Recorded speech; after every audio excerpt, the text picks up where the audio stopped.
Bueno, hoy tengo el gusto y el honor de presentarles a el senador Iván Cepeda Castro, en mi opinión, uno de los defensores de derechos humanos más importantes que ha tenido el país en la historia reciente. Bueno, ya no tan reciente, no por decirle viejo senador, fue representante a la Cámara, es actualmente senador electo por el Pacto Histórico, es el vocero también oficial del MOVICE, que es el Movimiento de Víctimas de Crímenes del Estado.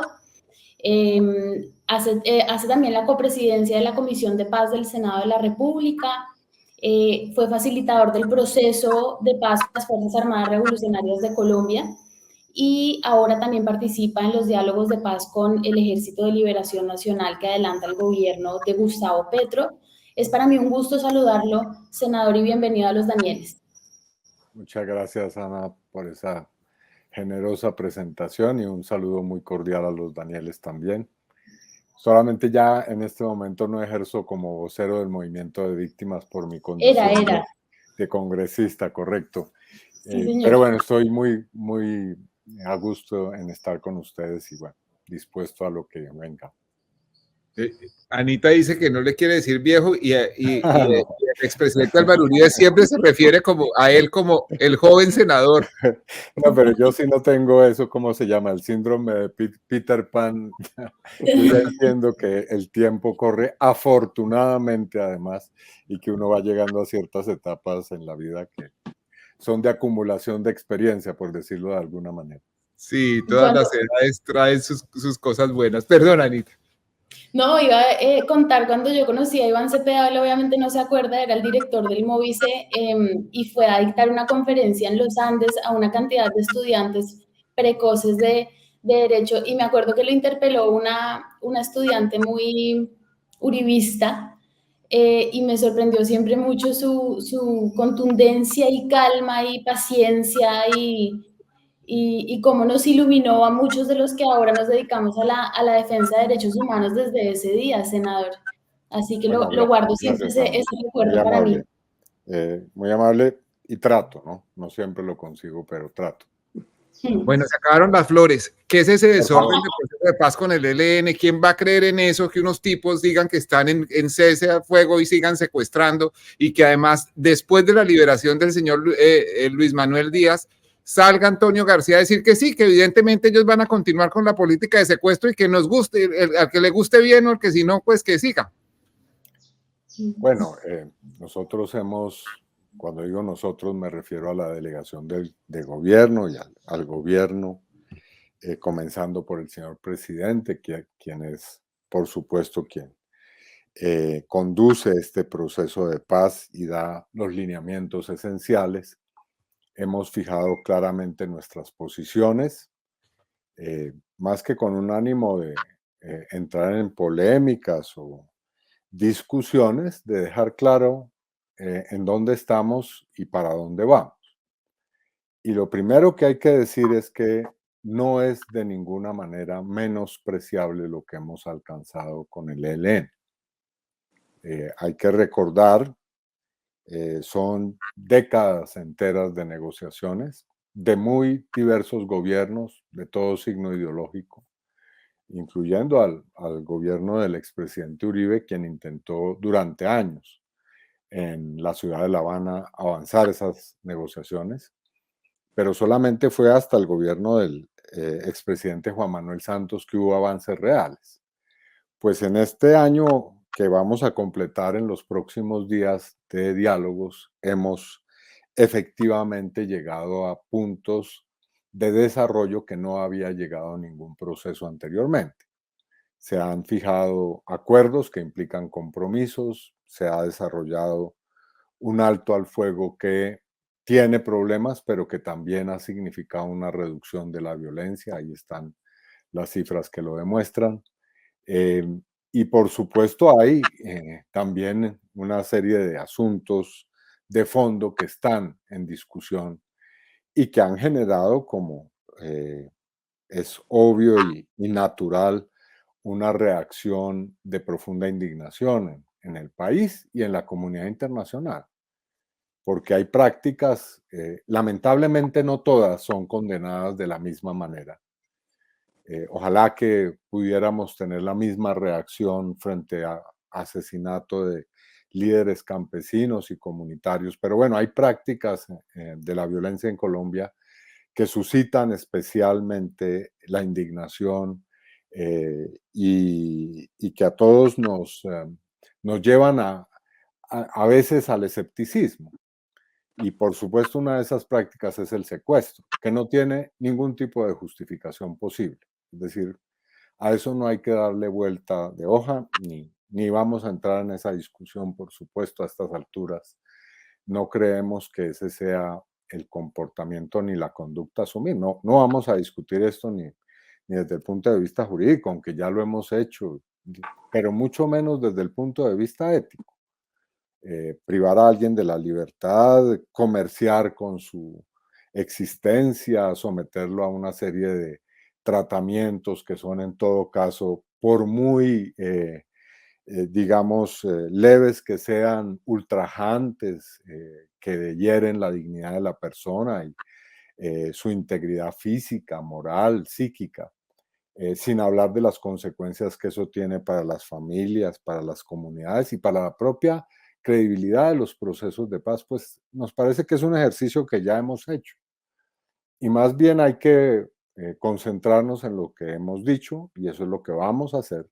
Vamos a entrar en una discusión cuyos términos ya hemos explicitado ante la opinión pública, no con el ánimo de trasladar las discusiones de la mesa de diálogos que se dan en la mesa de diálogos a la sociedad colombiana, sino de decir claramente en qué estamos, porque es nuestro deber como delegación de gobierno informarle a la ciudadanía cuáles son los pasos que estamos dando y que comprometen, por supuesto, no solamente a quienes estamos delegados por el gobierno, a su jefe de delegación, al doctor Oti Patiño, sino que van comprometiendo al gobierno, al Estado y al propio país. Así que ni más faltaría que no dijéramos claramente qué estamos pensando y sobre qué estamos actuando. Senador, el punto de vista desde el puente, de los que están trabajando activamente por la paz, es el que usted acaba de exponer. Ahora bien, hay una gente que está abajo del puente, que es la población. Vamos a pensar que a esa población se le ha señalado, este es el camino, vamos a hacer, el camino de la paz pasa por aquí. Y que muchos dicen, sí, necesitamos la paz, vámonos por ahí. Y empiezan a encontrar en el camino obstáculos, charcos, puentes caídos. Hay un momento en que dice, bueno, vamos a reparar este puente y vamos a seguir adelante. Pero hay un momento en que dicen, no, esto no es el camino, hay que buscar otro. A mí me da la impresión de que ese tipo de actitudes, como la del ELN frente al secuestro, es de los que desestimulan a quienes creían que era un camino difícil de la paz, pero estaban en él y que pueden decir, aquí ya no se puede y nos vamos. ¿Usted cree que estamos llegando a ese punto? No, yo creo que, bueno, no niego que pueda haber mucha gente pensando así en el país, pero no creo que sea la mayoría y no creo que podamos llegar a esa conclusión porque la experiencia es tosuda, ¿no? Muchos de esos puentes se han construido en medio de estas dificultades. Aquí basta recordar cómo fue la construcción de la paz con el M-19, por ejemplo, en medio de hechos terribles y que generaron una desconfianza enorme hasta llegar a la propia situación de la toma y retoma del Palacio de Justicia, para mencionar un evento que marcó un punto en el cual parecía imposible. O para quienes, digamos, tienen a veces problemas de memoria, hay que recordar que fue el proceso de paz con las FARC en La Habana. Bueno, a mí eso no me lo contaron, yo estuve ahí y habría que recordar que en tal vez abril, mayo de 2015, hubo un momento en el que se pensó que era imposible, es decir, las FARC que estaban en un alto al fuego, y aquí subrayo que lo del alto al fuego no fue un asunto que se dejó para lo último en el proceso de paz con las FARC, no, se hicieron muchos intentos antes. Pues en ese momento, en el 2015, que se estaba en un alto al fuego que tenía ya varios meses, un grupo de las FARC asaltó un campamento del ejército y allí murieron 11 soldados. Incluso hubo imágenes terribles por televisión de cuando llegan las cámaras al lugar donde están todavía agonizantes los soldados después de ese asalto. Y después vino un bombardeo en el cual murieron 26 integrantes de las FARC, entre ellos algunos, o tal vez alguno, no recuerdo bien, que estaba en la mesa de diálogo. Entonces, ante esa circunstancia, lo recuerdo bien, prácticamente se rompió el proceso. Y podría nombrar muchos otros eventos. Algunos han terminado ya que utilizamos esa metáfora de puentes, pues como Chirajara, ¿no?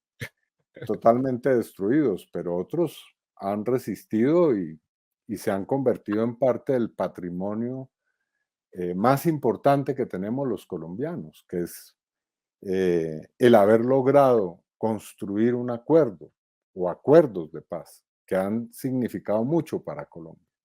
Entonces ese esfuerzo lo tenemos que hacer en medio de todas las dificultades, todos los problemas, las incomprensiones, a veces la manipulación de la información, en fin, todo ese cúmulo de asuntos que hace que parezca imposible, pero que es necesario.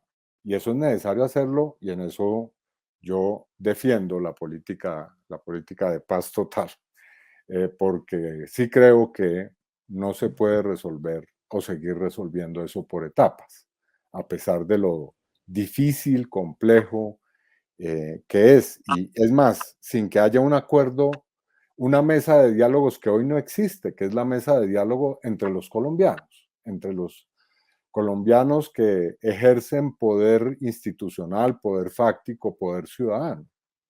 Porque si no, no se va a poder llegar al punto que queremos, que es el pasar la página de estas violencias. Entonces, yo diría sí, obviamente con toda la indignación que suscitan estos hechos, hay que perseverar, hay que buscar las formas, y estoy seguro que existen.